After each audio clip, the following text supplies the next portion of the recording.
پاکستان کے پارلیمنٹیرینز کے لیے اور پاکستان کی سیاسی لیڈرشپ کے لیے. کیا اچھا ہو اگر وہاں پر پرائم منسٹر صاحب بھی موجود ہوں, پہلے تو نہیں لاسٹ میٹنگ میں بھی وہ نہیں آتے رہے, اور یہ معاملات براہ راست پرائم منسٹر صاحب سے متعلقہ ہے, پرائم منسٹر صاحب کی حکومت سے متعلقہ ہے. دیکھیں یہ جب ہم ٹی ایل پی کی بات کر رہے تھے تو ان کے وزراء نے صورتحال جہاں تک بنائی, لیکن اس کو ہینڈل کس نے کیا ہے؟ میں سمجھتا ہوں کہ حکومت کو کچھ معاملات ایسے ضرور رکھنے چاہیے جس پہ اپوزیشن اور حکومت ایک پیج پہ ہو, اور جو 10 تاریخ کا اجلاس آ رہا ہے اس میں بھی میں سمجھتا ہوں کہ اگر آپ بلڈوز کرنے کی کوشش کریں گے اس سے ایک ہنگامی اور غیر معمولی صورتحال پیدا ہوگی, اور وہ ایشوز اگر آپ بلڈوز کر کے حل بھی کر لیں گے تو وہ ایشوز حل نہیں ہوں گے. ٹھیک ہے, تو ڈاکٹر صاحب کیا آپ نے بھی ایسی کوئی بریفنگز اٹینڈ کی ہوئی؟ آپ کی نظر میں اس کی کیا حیثیت ہے اور وزیر اعظم کی شرکت کتنی ضروری ہے ایسی بریفنگز؟ دیکھیے یہ بریفنگ جو ہوتی ہے یہ سیاسی ضرورت ہے. کافی عرصہ سے یہ شکایات پولیٹیکل لیڈرز کی طرف سے آ رہی تھی کہ ہمیں نہیں بتایا جاتا. اصل میں یہ جو ریگولر سلسلہ شروع ہوا ہے یہ جنرل کیانی کے زمانے سے یہ سلسلہ شروع ہوا ہے. بریفنگ انہوں نے دی, پھر اور بعد میں ایک پیٹرن کے طور پہ ایمرج کر گئی ہیں, اور یہ بنیادی طور پر سیاسی لیڈران کی شکایات تھیں کہ ہمیں بتایا نہیں جاتا, تو اس کی وجہ سے یہ بریفنگ دی گئی ہیں. اور بریفنگ میں تو ظاہر ہے کہ وہ ایک جو بھی ان کا ایک آفیشیل پوائنٹ آف ویو ہے, ایکسٹرنل تھریٹ کی بھی بات ہوتی ہے, انٹرنل تھریٹ کی بھی اس میں بات ہوتی ہے. اصل تو چیز یہ ہے نا کہ جو ہمارے سیاستدان ہیں وہ ذرا تیاری واری کر کے جائیں, اور سوالات جو ہے کوئی ٹیکنیکل سے سوال کریں, کچھ معلومات حاصل کرنے کی کوشش کریں, کچھ چیزیں سمجھنے کی کوشش کریں, تب تو رزلٹ اس سے برآمد ہوتا ہے.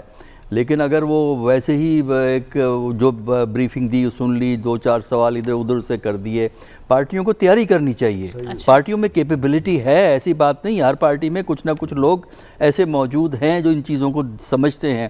ان کو چاہیے کہ تیاری کریں, اور لیڈرشپ کو چاہیے کہ ان سے کہیں کہ بھئی ذرا تیاری واری کرو اس کی, تاکہ ذرا اچھی میننگ فل ڈسکشن ہو, اور جو ہم کہتے ہیں کہ آپس میں انڈرسٹینڈنگ ہو سیکیورٹی ایشوز کے بارے میں, وہ انڈرسٹینڈنگ ڈیولپ ہو. باقی پرائم منسٹر کے آنے یا نہ آنے سے کوئی فرق نہیں پڑتا, اس لیے کہ پرائم منسٹر نے تو بریفنگ نہیں دینی ہوتی نا, پرائم منسٹر نے تو سننا ہی ہوتا ہے. پرائم منسٹر کو پہلے سے پتہ ہوتا ہے, اس لیے کہ نیشنل سیکیورٹی کونسل کی جو میٹنگ ہو رہی ہوتی ہے اس میں زیادہ تفصیلاً گفتگو, بہت سی ایسی چیزیں ہوتی ہیں جو باہر اسمبلی میں آپ نہیں کرتے, وہ بھی وہاں نیشنل سیکیورٹی کونسل میں کی جاتی ہیں. تو پرائم منسٹر صاحب آ جائیں اچھا ہے, نہیں آئے تو فرق نہیں پڑتا یہ. لیکن پولیٹیکل پارٹیز کو ایک ڈیمنسٹریٹ کرنا چاہیے کہ سیکیورٹی کے ایشوز پہ انٹرنل ایکسٹرنل میں پولیٹیکل پارٹیز بھی اتنی ہی نالج رکھتی ہیں جتنی کہ بریفنگ دینے والے, تب ہے تو بات بنتی ہے.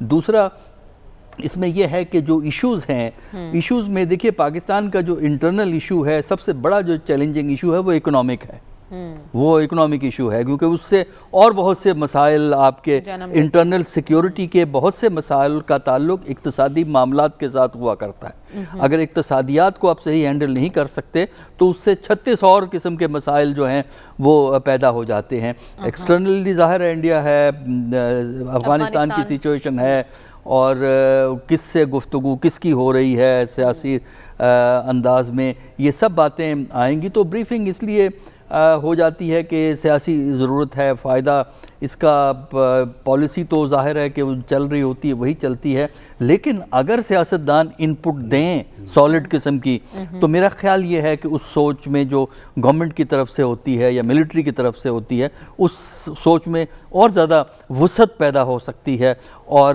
وسعت کے ساتھ ساتھ نئے پہلو بھی آپ سامنے لا سکتے ہیں. لیکن اس کے لیے لازم ہوتا ہے کہ تیاری کریں. ویسے ہی جا کے وہاں اگر بیٹھیں گے تو جو وہ بریفنگ دیں گے اس پہ 2-4 سوالات آپ کر لیتے ہیں اور وہ بات نہیں بنتی. لیکن یہ ایک پریکٹس جو ہے اچھی بن گئی ہے, بشرطے ہم اس کا پورا فائدہ اٹھائیں. ٹھیک ہے, تو خاور آپ کے پاس خبر کیا ہے, کل وزیر اعظم شرکت کر رہے ہیں اس اجلاس میں؟ کیونکہ اس سے پہلے ایک افواہیں بھی سامنے آ رہی تھی کہ اپوزیشن نے کہا کہ وزیر اعظم آئیں گے تو ہم نہیں آئیں گے, ادھر سے کہا گیا کہ ایسا کچھ نہیں ہے, وہاں سے کہا گیا. تو اب کیا خبر ہے, وزیر اعظم جا رہے ہیں یا نہیں جا رہے؟ ابھی تک کی اطلاع تو یہی ہے کہ وہ نہیں جا رہے. روٹین میں بھی یہی ہوتا ہے کہ جو آپ کے پارٹی کے جو پارلیمانی لیڈرز ہوتے ہیں, جس طرح شاہ محمود قریشی صاحب پی ٹی آئی کو لیڈ کریں گے تو وہ وہاں پہ موجود ہوں گے, جس طرح ڈاکٹر صاحب نے سارے کا سارا ایکسپلین کیا کہ وہاں پہ باقی سب لوگوں نے سننا ہوتا ہے، اور چونکہ حکومت کے پاس فرسٹ ہینڈ انفارمیشن آلریڈی ہوتی ہے، تو اس طرح کی میٹنگز کا مقصد پارلیمان کے اندر جو باقی خاص طور پر اپوزیشن کی جماعتیں ہیں ان کو سوالوں کے جواب دینا ہوتا ہے، اور امید یہی کی جا رہی ہے کہ کل جو وہ اچھے سوال پوچھیں گے۔ 2-3 سوالات ہم بھی بتا دیتے ہیں اگر کوئی دیکھیں 2-3 معاملات ہیں، اور جو اب میرے خیال میں کل سوال ضرور پوچھے جائیں گے، اور ہم اپنے پروگرام کے توسط سے وہ 2-3 سوال ہائی لائٹ بھی کر سکتے ہیں، ہو سکتا ہے کوئی نون لیگ والا یا پیپلز پارٹی والا اور کوئی پارٹی وہ نوٹ کر لے۔ سب سے پہلا سوال نمبر 1 میرے خیال میں جو وہاں پہ یہ ضرور پوچھا جانا چاہیے حکومت وقت سے خاص طور پر کہ جی ایک میٹنگ ہوتی ہے، پہلے وفاقی کابینہ کی میٹنگ ہوتی ہے، اس کے بعد نیشنل سیکورٹی کونسل کی میٹنگ ہوتی ہے، اور ہمیں فواد چودھری صاحب ایک باری برکم پریس کانفرنس کرتے ہیں اور وہ کہتے ہیں کہ جو ٹی ایل پی ہے یہ ملیٹنٹ ہو گئی ہے۔ ملیٹنٹ کا مطلب یہ ہے کہ یہ ایک آرمڈ ونگ جو کہ وائلنس کر رہی ہے اسلحے کے زور کے اوپر، لہٰذا ان کے ساتھ اب وہی سلوک کیا جائے گا جو ایک ملیٹنٹ آرگنائزیشن کے ساتھ کیا جاتا ہے۔ اس کے بعد اس ملک کے وزیر داخلہ شیخ رشید صاحب ایک پریس کانفرنس کرتے ہیں، وہ یہ کہتے ہیں کہ خطرہ اس لیول تک بڑھ گیا ہے کہ حکومت نے یہ فیصلہ کیا ہے کہ رینجرز کو بلایا جائے۔ پھر وہ ہمیں بتاتے ہیں کہ جی کون سے آرٹیکل کے تحت رینجرز کو بلایا جاتا ہے اور کیوں بلایا گیا ہے۔ اس کے بعد ہمیں یہ بھی بتاتے ہیں کہ رینجرز کو اور حکومت پنجاب کو جو اختیارات ہیں وہ اینٹی ٹیررسٹ ایکٹ کے تحت دے دیے گئے ہیں 1997 والے کے تحت، تاکہ ان کا یہ جو لوگ آ رہے ہیں کیونکہ وائلنس ہو رہا ہے، رستے میں 6 جو پولیس والے شہید ہو گئے ہیں، تو اس کا کچھ حل نکالا جا سکے۔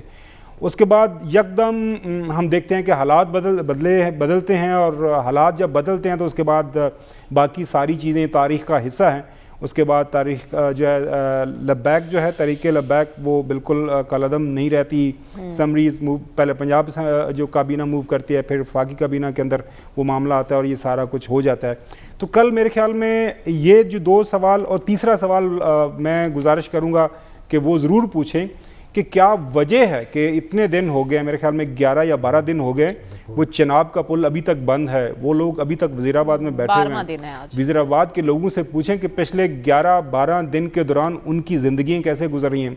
آج کل کے دور میں اگر کسی کے پاس انٹرنیٹ اویلیبل نہیں ہے، ظاہر بات ہے پوری دنیا میں لوگوں کے جو رابطے ہوتے ہیں، خاص طور پر بیرون ممالک لوگ واٹس ایپ پہ کال کرتے ہیں، باقی طریقہ کار استعمال کرتے ہیں، آج کل بہت زیادہ بزنس بھی جو ہے انٹرنیٹ کے ذریعے ہوتا ہے، تو ان لوگوں کو کیا قصور ہے؟ کیا ابھی تک وہ جو معاہدہ کیا گیا تھا جس کے مثبت ہمیں نتائج ملنے تھے، تو وہ کیوں یہ ریاست اس کام کو ابھی تک پایا تکمیل تک نہیں پہنچا سکی؟ یہ جی ٹی روڈ جو ہے یہ پنجاب کے ساتھ ساتھ پاکستان کی شارک کنسیڈر کی جاتی ہے آپ کا، کیونکہ سارے کا سارا مال یہاں سے ٹرانسفر ہوتا ہے، جتنی بھی جو ساز و سامان خاص طور پر سینٹرل پنجاب کے اندر ضلعوں کے اندر جو ڈسٹریبیوشن ہوتی ہے، تو وہ ابھی تک بند ہے۔ وہاں پہ لوگوں کے حالات و واقعات کیا ہیں، تو کیا وجہ بنی کہ ابھی تک آپ لوگ یہ اس مسئلے کو حل نہیں کروا پائے؟ یہ ضرور پوچھا جانا چاہیے حکومت کے لوگوں سے، اور یقینی طور پر سیکیورٹی کے لوگ آئیں گے، اور یہ اپوزیشن کے لوگوں کو ضرور پوچھا جانا کی طرف سے یہ سوال اٹھایا جانا چاہیے۔ دوسرا ایشو جو سب سے بڑا ہے جس کی طرف سلمان غنی صاحب نے اشارہ کیا ہے، وہ ہے ٹی ٹی پی کے ساتھ جو بھی آپ کے معاملات چل رہے ہیں۔ وہ پرائم منسٹر نے اپنے ایک انٹرویو میں بتایا تھا کہ ہماری بات چیت ہو رہی ہیں جو ٹی ٹی پی کے ساتھ، کس ان کے فیکشن کے ساتھ ہو رہی ہیں، ابھی تک وہ معاملہ کہاں تک پہنچا ہے۔ ویسے پچھلے ہفتے 10 دن سے جو اٹیکس ہو رہے تھے کافی تواتر کے ساتھ مغربی بارڈر کے کراس افغانستان کی طرف سے، اس میں تو کافی کمی آئی ہوئی ہے، کہ اس حوالے سے بھی پوچھا جائے گا کہ وہ اب معاملات کہاں تک پہنچے ہیں۔ اور تیسرا میرے خیال میں جو سب سے اہم ایشو جس کی طرف بات ہوگی، جس کے اوپر بات چیت میرے خیال میں ضرور اس میٹنگ کے دوران ہوگی، وہ ہے افغانستان کا معاملہ۔ افغانستان کے اندر حالات و واقعات جس طرح ہر گزرتے دن کے ساتھ بن رہے ہیں، ظاہر ہے وہاں پہ حکومت ایک انٹرم سیٹ اپ تو ہے، لیکن ان کو جو دنیا ہے وہ ابھی تک نہیں مان رہی، جس کی وجہ سے وہاں پہ خوراک کے مسائل پیدا ہو گئے ہیں، ان کی معیشت ڈوب رہی ہے۔ ایک جو ہے افغانستان، ایک انسٹیبل افغانستان، جو غیر مستحکم افغانستان کا بہت بڑا جو ایک امپیکٹ جو آئے گا وہ پاکستان کے اوپر آئے گا، وہ معاشی صورت میں آئے گا، آپ کے جو ہے لا اینڈ آرڈر کی سچویشن خراب ہو سکتی ہے، اس صورت میں آ سکتا ہے۔ تیسرا یہ ہے کہ آلریڈی جو بارڈرز کے اوپر پریشر بڑھا ہوا ہے، کیونکہ وہاں پہ اب ظاہر ہے لوگوں کے پاس تو کچھ وہاں پہ کرنے کو ہے کوئی نہیں ہے، کوئی معاملات زندگی خاص طور پر جو معیشت کے حوالے سے وہ آگے نہیں بڑھ رہے، تو کاروبار زندگی نہیں ہے، تو وہ پاکستان کی طرف ہی زیادہ سے زیادہ لوگ آ رہے ہیں. تو اس حوالے سے ابھی تک کیا اقدامات اٹھائے گئے ہیں، یہ ساری چیزیں ہیں. فائنلی ایک بات میں ضرور کرنا چاہوں گا، دیکھیں کسی بھی ملک دنیا کی کے اندر یہ بہت زیادہ مثالیں اس حوالے سے آپ کو مل جائیں گی. کوئی ملک ہو، کوئی سلطنت ہو، باہر سے آپ کے اوپر ہمیشہ آپ کا دشمن اٹیک کرنے کے لیے تیار رہتا ہے، جس طرح انڈیا ہے ہمیشہ رہے گا، لیکن اس وقت وہ کامیاب ہوتا ہے جب آپ اندرون خانہ ان کو ایک انیبلنگ انوائرمنٹ پرووائڈ کر دیتے ہیں. 71 کے اندر جو ہوا، ہم نے ایک انوائرمنٹ پرووائڈ کیا تو پھر ہمیں کارڈ پھینکا گیا. وہ ہمارے اپنی کارستانیاں تھیں جو حالات اس نہج پہ پہنچے. ابھی بھی اگر ہم اندرون خانہ کمزور ہو گئے، اور یہ دیکھیں ٹی ایل پی کا معاملہ جو ہے یہ کوئی چھوٹا معاملہ نہیں ہے. آپ کا سب سے بڑا صوبہ پچھلے 12 دن سے جو ہے اس وقت ابھی تک بہت اچھے مفلوج پوائنٹس ہیں کہنے کو ہمارے پینل کے جانب سے. یقیناً ان پر کل بات ہونی چاہیے. ہمیں پروگرام میں آگے بڑھنا اور بات کرنی ہے 10 نومبر کو پارلیمنٹ کا جو مشترکہ اجلاس ہونے جا رہا ہے، اس میں حکومت کی کیا تیاری ہے اور اپوزیشن کی حکمت عملی کیا ہوگی، اسی پر بات کریں گے اس بریک کے بعد. Stay with us. Welcome back ناظرین. 10 نومبر کو پارلیمنٹ کا مشترکہ اجلاس بلایا گیا ہے، جس میں حکومت انتخابی اصلاحات سمیت نیب آرڈیننس کا معاملہ بھی لائے گی اور بل پاس کروانے کی کوشش کرے گی، جبکہ اپوزیشن بھی بھرپور حکمت عملی کے ساتھ 10 نومبر کو شرکت کرے گی. تو ایاز صاحب، آپ بھی اسے ایوان کا حصہ رہ چکے ہیں، آپ کو کیا لگتا ہے کہ 10 نومبر کو یہ اجلاس بھی ہنگامہ آرائی کی نظر ہو جائے گا یا عوامی نمائندے کچھ سنجیدگی دکھائیں گے؟ دیکھیے، ایک تو یہ ہے کہ پارلیمنٹری پروسیڈنگز جو ہوتی ہیں، کارروائی جو ہوتی ہے، ایک زمانے میں بڑی دلچسپی سے فالو کی جاتی تھی. آج کل کوئی ایسے صورتحال نہیں ہے. اب تو بڑی بورنگ سی ہے. اور ایک زمانے میں اخبارات میں اسپیشل وہ چھپتے تھے پارلیمنٹری کارروائی کے اوپر، وہ بڑے شوق سے پڑھے جاتے تھے. آج کل کوئی ہے ہی نہیں، رپورٹنگ بھی اتنی نہیں رہی، پتہ ہی نہیں چلتا وہاں پہ کیا ہے. اور جو آپ کہہ رہی ہیں کہ ہنگامہ جو ہے، ہنگامہ ہوتا ہے شور شرابہ مچانا. شور شرابہ وہاں مچ جائے گا. یہ کیوں جوائنٹ سیشن ہو رہا ہے؟ سینٹ میں پی ٹی آئی کے پاس اکثریت نہیں ہے، بلز پاس کروانے ہیں، تو جوائنٹ سیشن میں لا کے وہ امید ہے کہ ان کے پاس وہ نمبرز ہوں گے، جیسے پہلے بھی ہوتا رہا ہے. ایک آدھ ہی کوئی ایسے موضوع ہوتا ہے جو خاص حساس قسم کا، جس میں تمام پارٹیز مل جاتی ہیں. ایک وہ ایکسٹینشن والا تھا، وہ جو قانون تھا، اس میں تمام پارٹیز جو ہیں، اور انہوں نے نون لیگ نے بھی کمال انہوں نے بھی مہربانی فرمائی وہاں پہ، وہ ساری جو ہے وہ نکل گئی اور وہاں پہ آئی. پر یہ تو عام سے ہیں، کوئی الیکٹرانک ووٹنگ مشین، کوئی نیب کا، کوئی فلانے کا، کوئی ایسی نہیں ہے. تو اس میں کوئی اس کارروائی میں دلچسپی لانا جو ہے بڑا مشکل چیز ہے. ہنگامہ جو ہے، ہنگامہ ہوتا رہتا ہے. آج کل تو اجلاس جس میں کوئی شور شرابہ نہ ہو اور مکے شکے نہ، تو وہ اجلاس سمجھا ہی نہیں جاتا. تو یہ بڑا آرڈنری سے وہ بلز ہیں، کوئی ایسے کوئی نہیں ہے کوئی فار ریچنگ امپلیکیشن، سوائے وہ الیکٹرانک ووٹنگ مشین والا.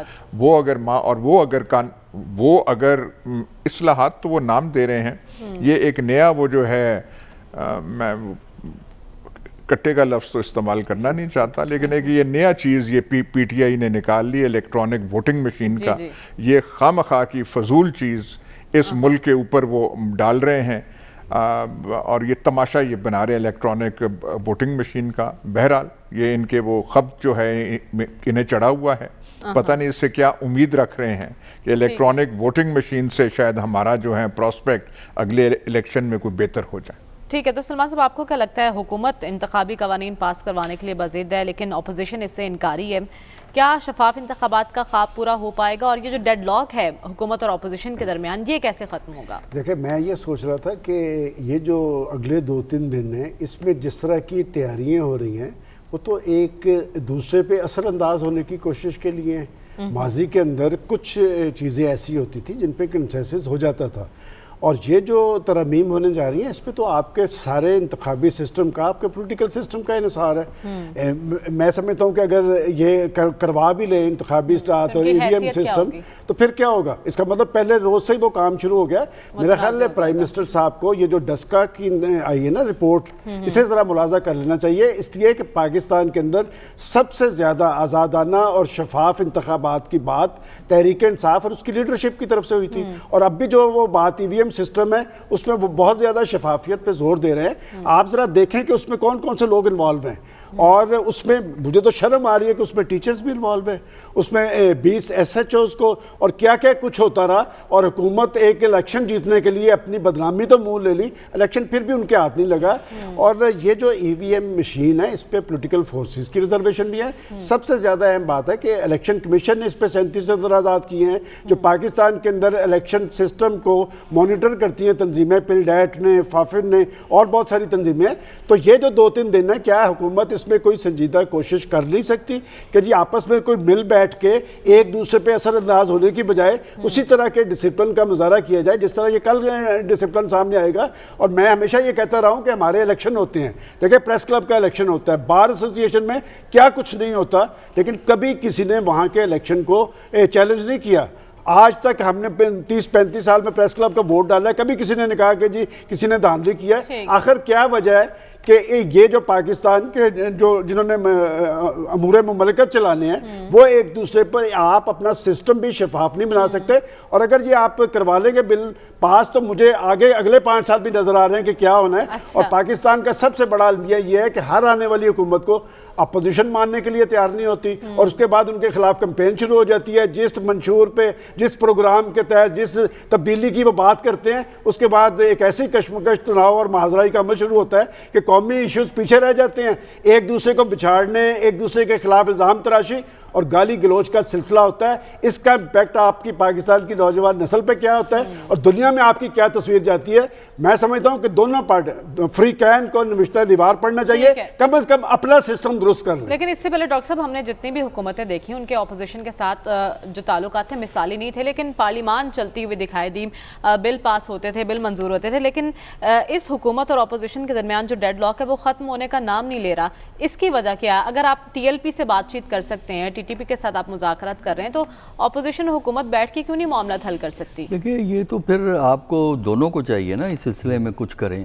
ہوا یہ ہے کہ اس سے پہلے بھی جھگڑے ہوتے تھے لیکن بات چیت بھی ہو جایا کرتی تھی. اب مسئلہ یہ ہے کہ ایک تو عمران صاحب کہتے ہیں میں نے ان سے بات نہیں کرنی، جو کہ جمہوری نظام میں حکومت اور اپوزیشن میں کچھ نہ کچھ بات ہونا ضروری ہوتی ہے، شکایات کے باوجود، الزامات کے باوجود جو ہے یہ بات نہیں ہے. اور دوسرا یہ ہے کہ اس دفعہ ایک بڑا یونیک فیچر تھا جسے ہم بھول جاتے ہیں، جو پاکستان کی تاریخ میں پہلی دفعہ ہوا کہ جب عمران خان صاحب الیکٹ ہوتے ہیں، جس دن prime minister leader of the house elect ہوتے ہیں، اس دن جو سپیچ کی ہے وہ سپیچ انہوں نے ہونے نہیں دی ہے اپوزیشن نے. یہ پاکستان کی تاریخ میں پہلی دفعہ ہوا ہے کہ پہلی سپیچ جو الیکٹ ہوتا ہے لیڈر آف دا ہاؤس اس کو بولنے نہیں دیا ہے. تب وہاں سے پھر یہ معاملے بگڑے ہیں، ادھر بھی ضد ادھر بھی ضد.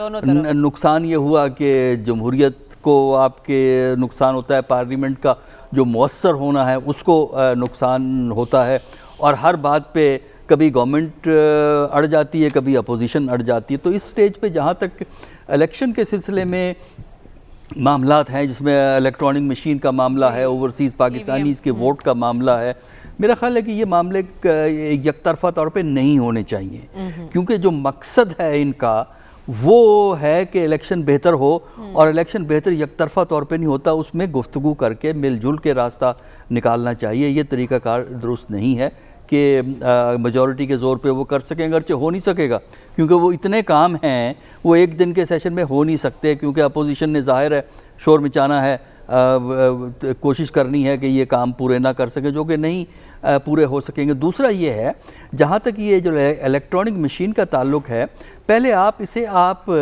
رن تو کر کے دیکھیں نا، کہ نمونے کے طور پر جو کوئی بائی الیکشن جو ہو رہے ہوتے ہیں، ان بائی الیکشن میں یہ ایکسپیریمنٹ کریں, ایک محدود پیمانے پہ استعمال کر کے دیکھیں کہ اس میں پرابلم, لوگوں کو کیا پرابلمس ہوتی ہیں, اس کو مینجمنٹ کے ایشوز کیا ہیں, اس کے بعد پھر آپ یہ کام کیجئے نا کہ نیا لا بنائیے. اور لا کے لیے کانسنٹ الیکشن کے حوالے سے ہونی چاہیے. جہاں تک دوسرے معاملات ہیں, نیب ہے, یہ ہے, وہ ہے, اس میں میرا خیال ہے اپوزیشن کو چاہیے کہ وہ پوری تیاری سے کوئی دیکھیں نا, جہاں شور مچایا جاتا ہے وہاں یہ بھی ضروری ہوتا ہے کہ اپوزیشن جو ہے کوئی وہاں پہ ایک لاجیکل پریزنٹیشن کریں تاکہ گورنمنٹ کو جواب دینا مشکل ہو جائے. تو لڑائی کریں گے تو گورنمنٹ کا تو جوائنٹ سیشن میں میجورٹی ہے, وہ بہت سے کام کروا لیتے ہیں. تو میرا خیال یہ ہے کہ ایک ریزنیبل اپروچ گورنمنٹ کے علاوہ اپوزیشن کی طرف سے بھی ہونی چاہیے. ٹھیک ہے, تو خبر آپ کے پاس کیا خبر ہے, حکومت از خود بل پاس کروا پائے گی اور اپوزیشن اس پر کتنی تیار ہے ٹف ٹائم دینے کے لیے حکومت کو؟ نہیں, اپوزیشن ہمیشہ ہی ٹف ٹائم دینے کے لیے تیار ہوتی ہے, لیکن چونکہ جوائنٹ سیٹنگ میں میجارٹی ہوتی ہے حکومت وقت کے پاس, وہ روٹین میں ہم یہی دیکھتے ہیں کہ جس دن جوائنٹ سیٹنگ ہوتی ہے شور شرابہ ہوگا, حکومت اپنی مرضی کرے گی, بلڈوز کرنے کی کوشش کرے گی قوانین کو, اپوزیشن تھوڑی دیر شور مچائے گی, اس کے بعد وہ ہاؤس ہو کے چڑھے جائیں گے. اور پھر یہی ہوتا ہے کیونکہ یہ آگزلری قانون سازی ہوتی ہے, نارمل قانون سازی, اس میں آپ کو کوئی 2/3 میجورٹی نہیں چاہیے ہوتے, simple majority of 2 sitting in the house جو وہاں پہ لوگ موجود ہوتے ہیں. تو وہ میرے خیال میں کوئی مسئلہ نہیں ہوگا, پر جتنے بھی قوانین پاس کرنا چاہیں گے وہ کروا لیں گے.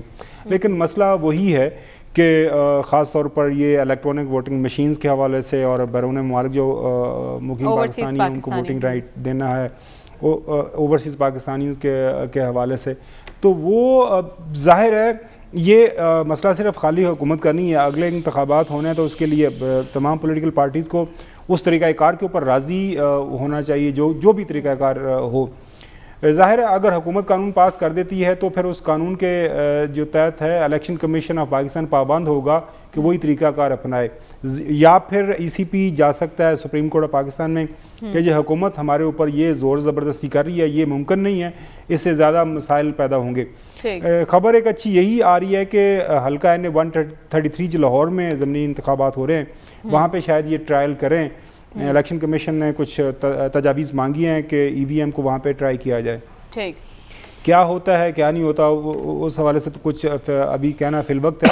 لیکن بدقسمتی ہے ہمارے ملک کی کہ ہماری جو سیاسی جماعتیں ہیں جب پارلیمان کی سپرمیسی کی بات کرتی ہیں تو وہاں پہ بیٹھ کے کام کرنا چاہیے. لیکن اصل مسئلہ پتہ ہے کیا ہے مریم, مسئلہ یہ ہے کہ ہمارے جو محترم مولانا فضل الرحمان صاحب ہیں وہ PDM کو لیڈ کر رہے ہیں. وہ نہیں چاہتے کہ کسی بھی صورت نون لیگ یا کوئی دوسرے لوگ ہیں وہ پارلیمان کے اندر بیٹھ کے حکومت وقت کے ساتھ مل بیٹھ بات کریں.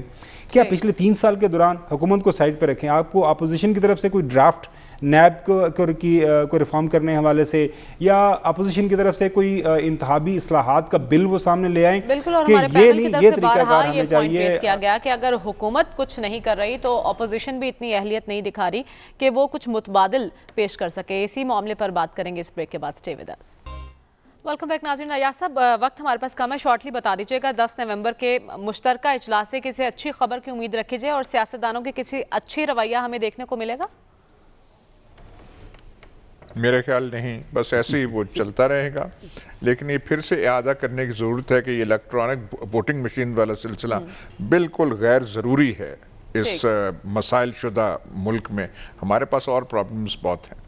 ٹھیک ہے, سلمان صاحب آپ کیا کہیں گے؟ جو بات ایاز صاحب نے کی ہے, دیکھیں EVM کو چھوڑ کے آپ اپنا انتخابی سسٹم شفاف بنائیں تاکہ ایک ایسی نمائندہ حکومت وجود میں آ سکے جس میں پارلیمنٹ کی عزت و تکریم بھی ہو اور 22 کروڑ عوام کے جذبات اور احساسات کی ترجمانی بھی اور قومی ایشوز بھی حل ہوں. اب ہم مزید تجربات کے ایسے تجربات کے متمول نہیں ہو سکتے جس سے ملک میں انتشار اور خلفشار پیدا ہو. ٹھیک ہے ڈاکٹر صاحب آپ کیا کہیں گے؟ دیکھیں, ماضی کے تجربے کی روشنی میں یہ امید تو نہیں ہے کہ یہ امن اور اطمینان سے سیشن ہو جائے گا. ہنگامے کی امید ہے, لیکن ہمارے سیاستدان چاہے گورنمنٹ میں ہوں اپوزیشن میں ہوں, ان کو یہ ریئلائز کرنا چاہیے کہ اگر وہ چاہتے ہیں کہ سول اداروں کی سپریمیسی ہو اس ملک میں, تو جب تک پارلیمنٹ کو مضبوط نہیں کریں گے, جب تک پارلیمنٹ کو آپ مؤثر نہیں کریں گے, یہ مقصد آپ کا حاصل نہیں ہو سکتا. ٹھیک ہے, وقت ختم ہو چکا ہے. خبر آپ کے پاس ہم نہیں آ پائیں گے, لیکن ہمارے پینل کی رائے یہی ہے کہ آپ پارلیمان کی بالادستی کی بات کرتے ہیں تو آپ کو خود اسے عزت بخشنا ہوگی. آج کے پروگرام سے ہمیں اجازت دیجیے, آپ سے ملاقات ہوگی انشاءاللہ اگلے ہفتے. اللہ حافظ.